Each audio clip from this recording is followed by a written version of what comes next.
بتا رہا ہے نشانہ بچانا ہو گئے تو تمام جھگڑے مٹا دو، قومی کا جتنے رقم دو دو، چوریاں بڑے کا انتظار ختم کر دو اور سب کھانا بچانا ملا کر دکھا دو کہ انسان بغیر کے انسان کی ایک ہی برادری کے افراد ہیں، ایک باپ آدم ایک ماں ہوا کو بیچ گئے ہیں، ایسی بھی ہے سب کو مل جل کر رہنا ہے، جو اپنی نفرت اور عمارت کے جذبات کو کچل دینا ہے اور بار بار مل کر دنیا کو ہم سکون کے ساتھ ایک اچھی زندگی گزار کر دکھا دینا ہے، ایسا انسان کو ہوتا ہے۔ ہمیں بھی چاہیے کہ ہم حضور صلی اللہ علیہ وسلم کی اس پاکیزہ تعلیم پر سچے دل سے عمل کر کے اچھے انسان بن سکیں۔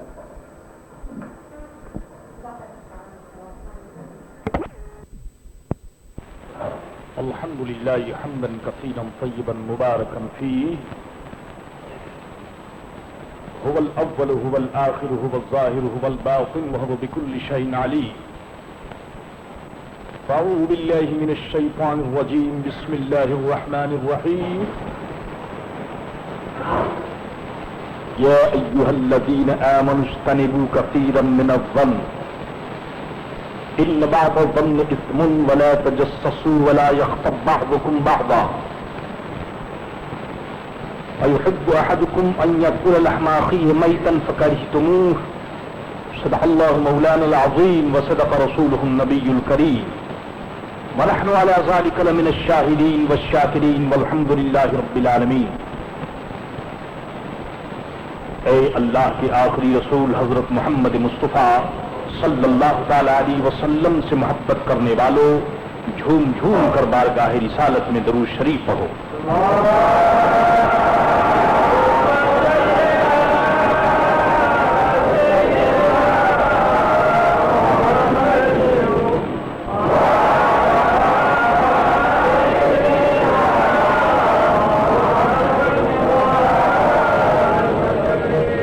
پیارے بھائیوں اور بہنوں، قرآن پاک ایک مقدس قانون بن کر ہمارے لیے آیا۔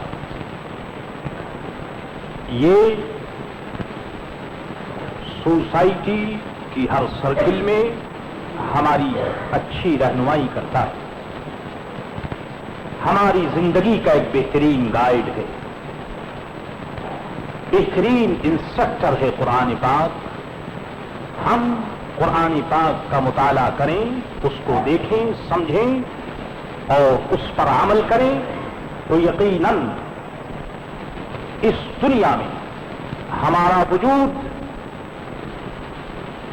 رحمت ہوگا، دوسروں کے لیے ایک بہترین نمونہ ہوگا، بہترین ماڈل ہوگا۔ آئیے آج کی صحبت میں میں آپ کی خدمت قرآن کریم کا ایک مقدس حکم پیش کر رہا ہوں، اور وہ اس لیے کہ آج کی دنیا میں تقریباً ہر سوسائٹی میں یہ برائی پائی جاتی ہے،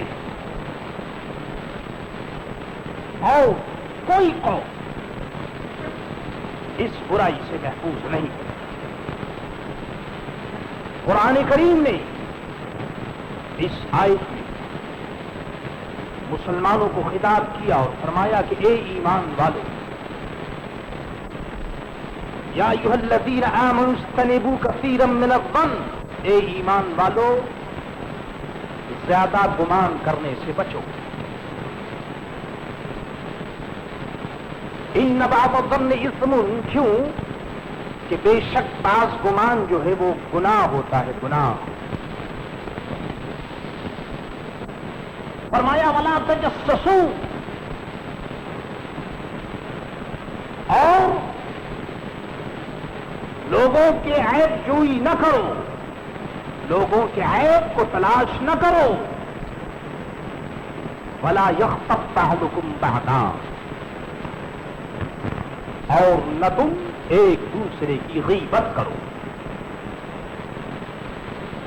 قرآن مجید کے یہ وہ مقدس اصول ہیں کہ ان کو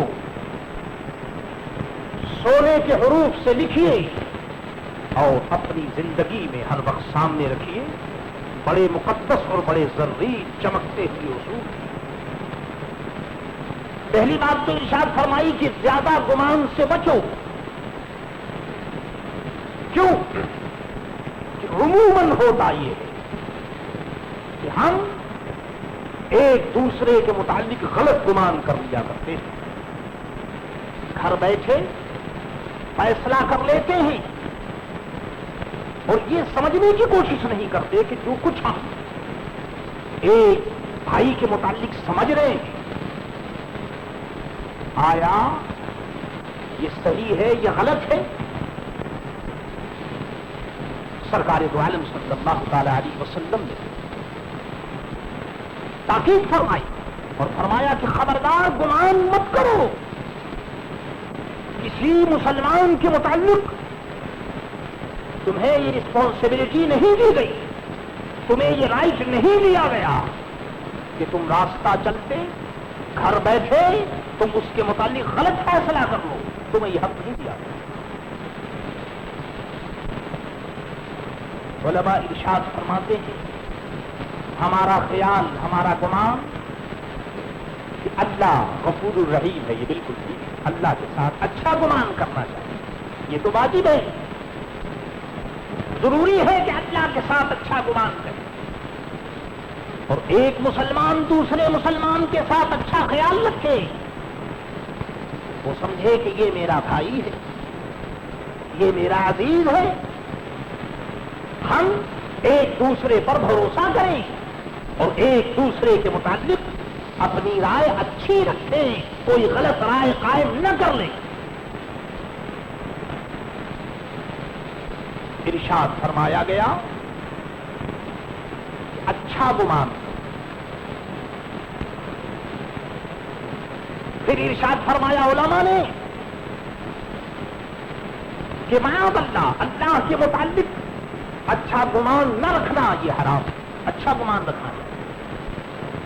اسی طرح سے کسی مسلمان کے متعلق کوئی غلط بات سمجھ لینی اور غلط رائے قائم کر لینی یہ حرام ہے، ناجائز ہے، ایسا نہیں کرنا چاہیے۔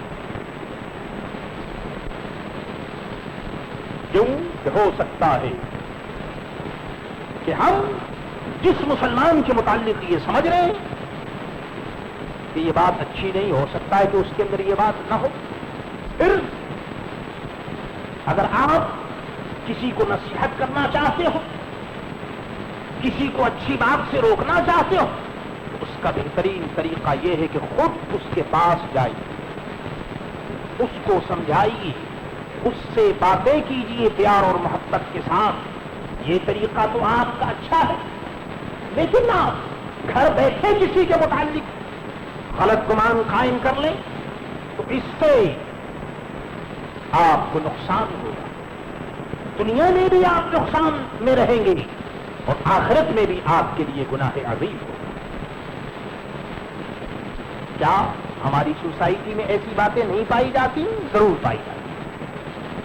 فرمایا ولا تجسسوا، ایک دوسرے کے عیب کو تلاش مت کرو۔ کیوں؟ اگر کسی کو عیب تلاش کرنے کا شوق ہو، اس کے لیے ہمیں چاہیے کہ سب سے پہلے ہم اپنے عیب کو تلاش کریں۔ مجھے چاہیے کہ میں اپنے عیب کو دیکھوں، آپ کو چاہیے کہ آپ اپنے عیب کو دیکھیں۔ ہر آدمی اپنی برائی کو زیادہ سمجھتا ہے کہ وہ کتنا برا ہے۔ اگر ہم دوسروں کے عیب کو تلاش کریں گے تو پھر ہماری نظر ہمارے عیوب پر نہیں پڑیں گی اور اس طرح سے ہمارا عیب اصلاح کے بغیر رہ جائے گا۔ فرمایا کہ ولا تجسسوا، ایک دوسرے کے عیب کو تلاش مت کرو۔ حدیثوں میں ارشاد فرمایا گیا، اللہ کے رسول حضرت محمد مصطفیٰ صلی اللہ تعالی علیہ وسلم نے ارشاد فرمایا کہ جو بندہ یہاں کسی بندے کے عیب کو ڈھانپے گا، اللہ تعالیٰ قیامت کے دن اس کے عیب کو ڈھانپے گا۔ آپ خیال تو فرمائیے کہ اللہ تعالیٰ نے ایک کے عیب کو ڈھانپا، اب اگر ہم اس کو اٹھالنے کی کوشش کریں، اس کو تماشا بنا لیں، فرمایا ہرگز اسلام اس بات کی اجازت نہیں دیتا۔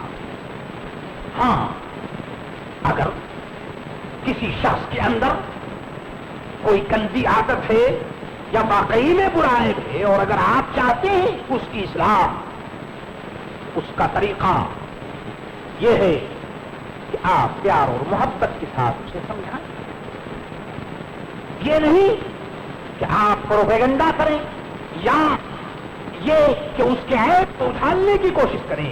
اس سے آپ کی سوسائٹی خراب ہوگی، اور جس کے متعلق آپ کی کوشش کر رہے ہیں وہ آپ کا مخالف ہو جائے گا، اور آپ کی کوشش جو ہے وہ بیکار جائے گی. فرمایا کہ ایسا مت کرو. وَلَا يَغْتَبْ بَعْضُكُمْ بَعْضًا. اور تیسری بات جو نہایت ہی اہم قرآن مقدس میں بیان کی گئی وہ یہ کہ تم ایک دوسرے کی غیبت نہ کرو. اللہ اکبر. غیبت کے معنی میں آپ کے سامنے بیان کر دوں کہ غیبت اس کو کہتے ہیں کہ ایک آدمی کے پیچھے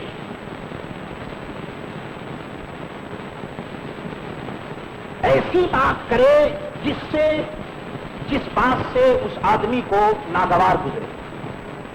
اگر کوئی آدمی ایک آدمی کے متعلق کوئی بات کرتا ہے اور اس بات سے وہ بات اس آدمی کو اچھی نہیں معلوم ہوتی تو اس کو غیبت کہیں گے. نتیجہ یہ نکلا کہ ایک دوسرے کے پیچھے کسی کے متعلق آپ بات نہ کریں. اسلام اس بات کی اجازت نہیں دیتا کہ ہم کسی کے متعلق اپنے گھر میں بیٹھ کر اور اس کے متعلق ہم باتیں شروع کر دیں. اس بات کی اسلام اجازت نہیں دیتا. فرمایا اگرچہ وہ بات صحیح کیوں نہ ہو، اس لیے کہ اگر وہ بات صحیح نہیں ہوگی تب تو وہ تو بہتان ہے معاذ اللہ. ایک آدمی کے متعلق آپ کوئی بات کسی سے کرتے ہیں، وہ بات اگر صحیح بھی ہو تو پھر بھی شریعت کہتی ہے کہ آپ کو کہنے کا یہ حق نہیں. کیوں کہ جس کے متعلق آپ بات کر رہے ہیں یا کہہ رہے ہیں، بہتر تو یہ ہے کہ آپ اسی سے جا کر کیجیے، اسی سے جا کر کہیے. اصلاح کا بہترین طریقہ تو یہ ہے. لیکن آپ اس سے نہیں کہتے اور آپ اپنی سوسائٹی میں، اپنی محفل میں، اپنے گروپ میں اگر آپ نے ایک دوسرے کے خلاف باتیں شروع کر دی، ایک دوسرے کی غیبت شروع کر دی، تو اس کا مطلب یہ ہے کہ آپ اپنی سوسائٹی کو خراب کر رہے ہیں اور اتنا بڑا گناہ اپنے سر لے رہے ہیں کہ جس سے چھٹکارا آپ کے لیے بہت مشکل ہو. آئیے وَلَا يَغْتَبْ بَعْضُكُمْ بَعْضًا. تم ایک دوسرے کی غیبت نہ کرو. ایک مسلمان کی غیر حاضری میں اس کے متعلق ایسی بات نہ کرے جو اس مسلمان کو بری بات ہے. ایسی بات مت کرو. سنیے میرے اور آپ کے آقا و مولا، دونوں جہان کے تاجدار، سید العرب والعجم، مولائے کل فی کل حضرت محمد مصطفیٰ صلی اللہ تعالی علیہ وسلم نے ارشاد فرمایا. صحابی موجود ہیں، حضرت ابو سعید اور حضرت جابر. حضور ارشاد فرما رہے کہ الغیبت اشد من الزنا. فرمایا کہ غیبت جو ہے وہ زنا سے بھی زیادہ بری ہے، زیادہ سخت ہے. صحابہ سن کر حیرت کرنے لگے کہ زنا جیسی خبیث اور خراب چیز، لیکن آخر وہ کیا بات ہے کہ جس کی وجہ سے غیبت جو ہے وہ زنا سے بھی زیادہ سخت ہے. صحابہ نے جب اس تعجب کا اظہار کیا تو سرکار دو عالم نے ارشاد فرمایا کہ بات یہ ہے کہ زنا کرنے والا جب زنا کرتا ہے معاذ اللہ اور اللہ تعالیٰ اس کو توبہ کی توفیق عطا فرمائے اور وہ توبہ کرے تو یہ امید کی جا سکتی ہے کہ اللہ تعالیٰ اس کے توبہ کو قبول فرمائے گا اور گناہ کو معاف کر دے گا. لیکن غیبت کا کرنے والا اس وقت تک اس کو معاف نہیں کیا جا سکتا جب تک کہ وہ جس شخص کی غیبت کر رہا ہے وہ خود اس کو معاف نہ کر دے. آپ سمجھ رہے ہیں میرے دوستو؟ رائٹس دو قسم کے ہوتے ہیں. ایک کا تعلق جو ہوتا ہے وہ اللہ سے ہوتا ہے, ایک کا تعلق جو ہوتا ہے وہ اللہ کے بندوں سے ہوتا ہے. اس حدیث کا یہ مطلب نہیں معاذ اللہ کہ شاید کوئی یہ سمجھے کہ زنا معمولی چیز ہے. معاذ اللہ یہ معمولی چیز نہیں, تو بہت ہی خبیث ہے. زنا کے متعلق ارشاد فرمایا کہ زنا کرنے والا جب زنا کرتا ہے تو اس کا ایمان اس کے سینے سے نکل جاتا ہے اور نکل کر کے شٹ کی طرح سائبان کی طرح اوپر کھڑا ہو جاتا ہے. مطلب یہ کہ زنا اور ایمان جو ہے یہ دونوں الگ الگ چیزیں ہیں. جہاں زنا ہوگا وہاں ایمان بھی نہیں ہوگا, ایمان نکل جائے گا وہاں. لیکن پھر بھی کوئی بندہ ایسا ہو جو توبہ کرے اللہ تعالیٰ سے, تو اس کے متعلق فرمایا جاتا ہے کہ بھائی ہو سکتا ہے کہ اللہ تعالیٰ اس کی توبہ قبول فرمائے, وہ غفور رحیم ہے, معاف کر دے. لیکن غیبت کا کرنے والا فرمایا کہ اس کو اس وقت تک معاف نہیں کیا جائے گا جب تک کہ وہ آدمی خود معاف نہ کر دے کہ جس کی ہم نے غیبت کی. آپ سمجھ رہے ہیں کہ ایسا کیوں کہا جا رہا ہے؟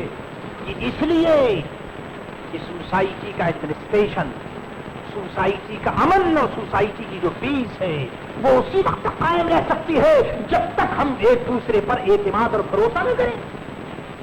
اگر ہم ایک دوسرے کی برائی کے پیچھے لگ گئے, اگر ہم نے ایک دوسرے کی غیبت شروع کر دی, تو اس کا مطلب یہ ہے کہ ہمارے درمیان کبھی پیار نہیں ہو سکے گا, کبھی محبت نہیں ہو سکے گی, اور محبت کے جتنے دعوے ہوں گے وہ جھوٹے ہوں گے, غلط ہیں.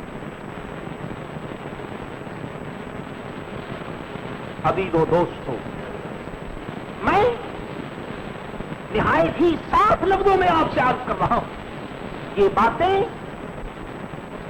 کانوں سے سننے میں آتی ہیں اور آنکھوں سے آج کی دنیا میں دیکھی جا سکتی ہے. اللہ اکبر فرمایا کہ غیبت یہ زیادہ سخت. پھر آئیے اس کا ایک دوسرا اسٹیج میں آپ کے سامنے پیش کروں. ایک اسٹیج تو یہ کہ کوئی آدمی کسی کے پیچھے پیچھے اس کی برائی کرے, اور دوسرا سب سے زیادہ خطرناک اور برا اسٹیج یہ ہے کہ آدمی اس کو سنے. کیوں کہ غیبت کا کرنے والا وہ تو یقیناً برا ہے, لیکن جو کسی کی غیبت کو سنے وہ اس سے زیادہ برا ہے.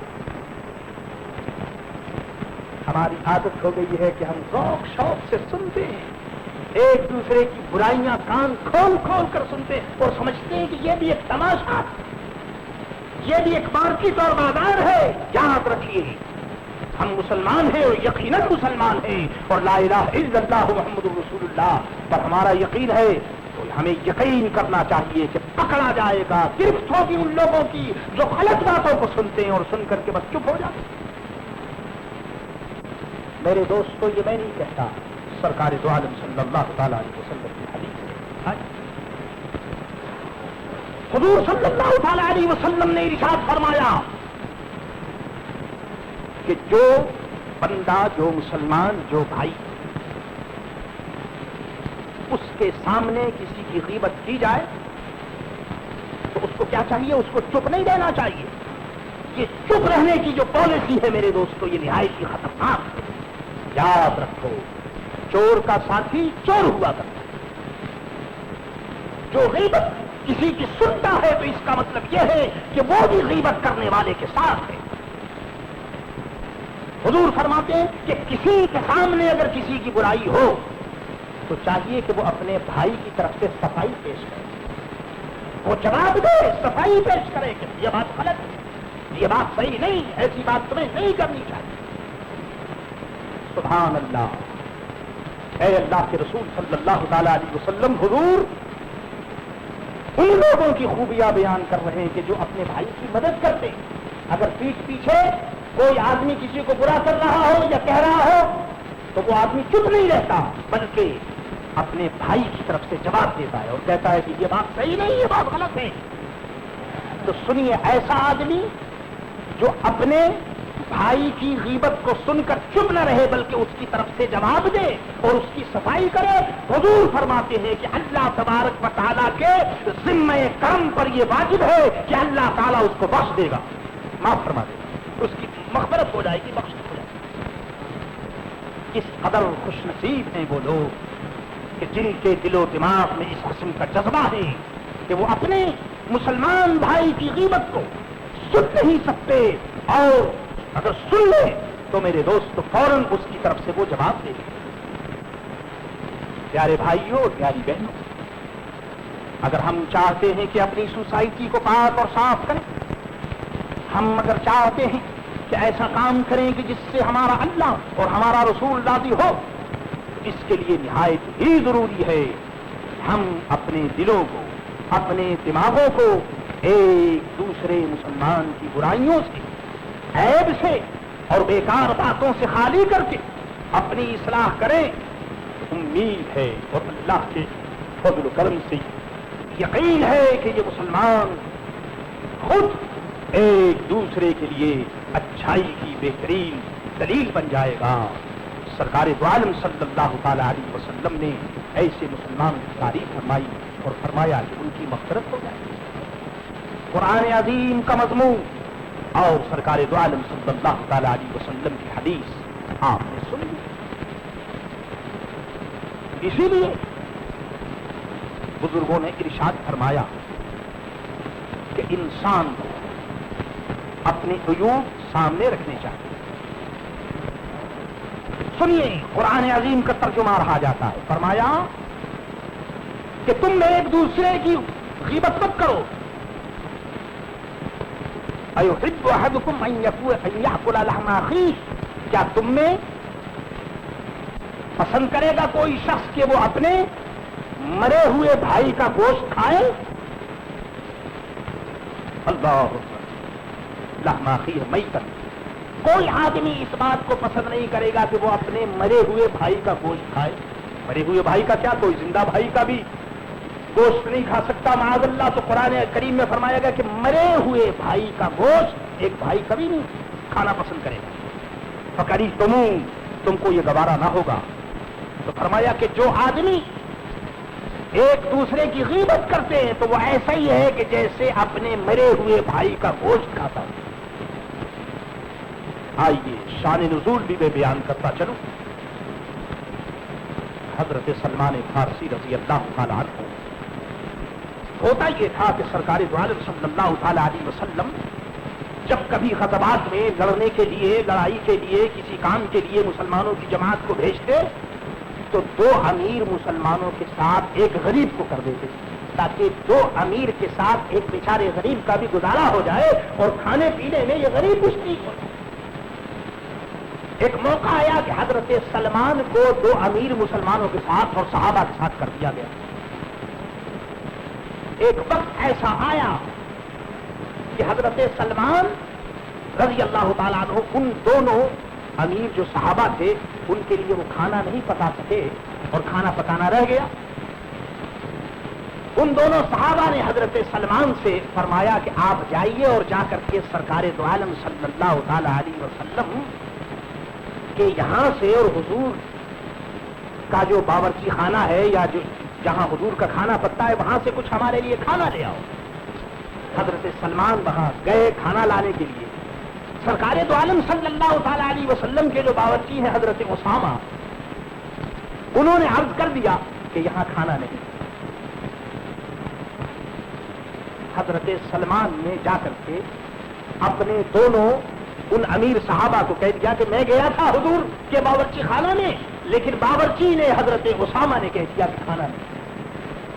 وہ جو دونوں حضرت سلمان کے دونوں جو امیر صحابی تھے انہوں نے یہ سمجھا کہ حضرت اسامہ نے غلط بات کی اور شاید حضرت اسامہ نے کھانا کھا لیا اور ویسے ہی کہہ دیا کہ حضور کی باورچی خانے میں کھانا نہیں۔ یہ ایک غلط بات ان کے دماغ میں آ گئی، یہاں تک کہ میرے دوستو سرکار دو عالم صلی اللہ علیہ وسلم کی خدمت میں وہ دونوں صحابی آئے۔ صحابی جب آئے تو سرکار دو عالم نے ان کو دیکھا اور فرمایا کہ اے دونوں صحابی، میں تمہارے چہروں پر میں گوشت دیکھ رہا ہوں، گوشت گوشت۔ انہوں نے عرض کیا یا رسول اللہ میں نے گوشت تو نہیں کھایا۔ تو انہوں نے حضور نے ارشاد فرمایا کہ تم نے گوشت تو نہیں کھایا لیکن تم نے ایک صحابی کی غیبت کی اور اس کے متعلق تم نے اچھا گمان نہیں کیا، کیونکہ حضرت اسامہ نے جو کچھ کہا تھا صحیح کہا تھا، ان بیچاروں نے کھانا نہیں کھایا، واقعی میں ہمارے باورچی خانے میں کھانا نہیں تھا۔ آپ سمجھ رہے ہیں؟